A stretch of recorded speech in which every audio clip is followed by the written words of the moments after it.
In the heart of the sun-scorched plains of Nairobi, where the golden light seemed to shimmer endlessly over grasslands, there lived two people whose lives could not have been more different. On one side of the village, amidst the cracked earth and rolling hills, a humble shepherd named Kamali tended to his flock. Quiet by nature, Kamali had a heart that brimmed with kindness. On the other side of Nairobi, in an impressive house adorned with embroidered curtains and polished stone floors, lived Anissa, the daughter of the wealthiest family in the village. Known for her striking beauty, Anissa possessed eyes as deep as the night sky, but her demeanor carried the chill of cold winds. Her pride was not born from her soul, but crafted by her mother, who had long lectured her. Do not stoop to the level of the common folk. You are worth more than they ever will be. Kamali had always admired Anissa from afar. Beneath the shade of an acacia tree, Kamali would often gaze across the village fields, catching glimpses of Anissa's bright dresses fluttering as she walked. Yet despite the quiet fire of affection in his chest, he never dared to speak to her. She was untouchable, a star in a distant sky. To Anissa, Kamali was invisible, or worse, beneath her notice. But fate, ever subtle, has a way of bringing stars down to earth. One sweltering afternoon, as the sun beat unrelentingly against Nairobi, Anissa's prized cattle, her family's chief sign of wealth and status, wandered too far from their pasture. In her frustration, she chased after them, only to lose herself within the outskirts of the dense forest. When dusk fell and the forest became a tapestry of shadow and silence, it was Kamali who found her.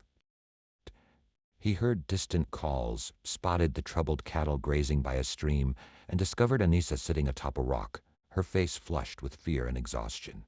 She looked at him incredulously, this dusty, lowly shepherd standing with her livestock, his expression imbued with quiet reassurance. He made no grand gesture or declaration, only offering his hand. "Come, I'll take you and your cattle home." When they returned to the village, something shifted in Anissa's heart. She had spent years disdaining Kamali, but in the silence of their walk back, she saw in him a kindness unmistakable and strangely disarming. It frightened her. And yet love rarely blooms without thorns. Her mother was furious when she found out someone like Kamali had helped her daughter. That night Anissa stood before her mother, uncertain but emboldened. "Kamali has a good heart. You cannot teach me to hate someone who has done no wrong." But her mother's reply came like a whip. "Do not confuse kindness with worthiness. He lives in the dirt, searching for things he'll never have. And that includes you." The word stung, but what her mother didn't realize was that they had planted something in Anissa. Awareness, curiosity.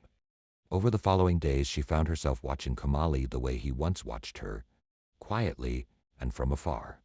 She saw the gentle way he guided his sheep, his small smiles as he interacted with children from the village, and the way he seemed so attuned to the world around him. Slowly, the seed of something delicate began to grow in her heart. But love is rarely welcomed with open arms, especially when it defies the rules written by others. The village soon buzzed with whispers of this unlikely pair, and Anissa's family did everything they could to extinguish the embers. Her father barred her from leaving the house.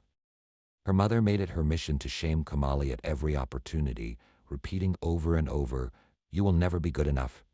But no lies can survive the truth. Kamali, once timid, found courage in Anissa's softening gaze. "Our love has roots in the soil, strong and deep. No one can pull roots from the earth." What followed was chaos. The village divided. Some championing the idea of love conquering barriers, others clinging to tradition and pride. The weight of the conflict was unbearable for Anissa and Kamali. And so one night they decided to leave. The stars bore witness as they fled hand in hand across the river that bordered Nairobi. But their escape did not go unnoticed. Anissa's mother, flanked by armed men, caught them at the river's edge. "Come back now," she commanded. "End this foolishness." But Anissa stood firm, shielding Kamali from harm. "You may break us apart," she said, her voice steady, "but you cannot make me live in the shadow of your hatred. I choose love, even if it costs me everything." Her defiance struck something deep within her mother, a crack, however small, in the armor of her prejudice. For the first time she saw her daughter not as a thing to control, but a person willing to fight, to sacrifice. Years passed. Nairobi had changed. Kamali and Anissa eventually returned, not as rebellious runaways but as symbols of a time when love overcame cruelty. Their story became part of the village's pulse, a reminder that even the harshest truths could blossom into hope when courage and kindness took root.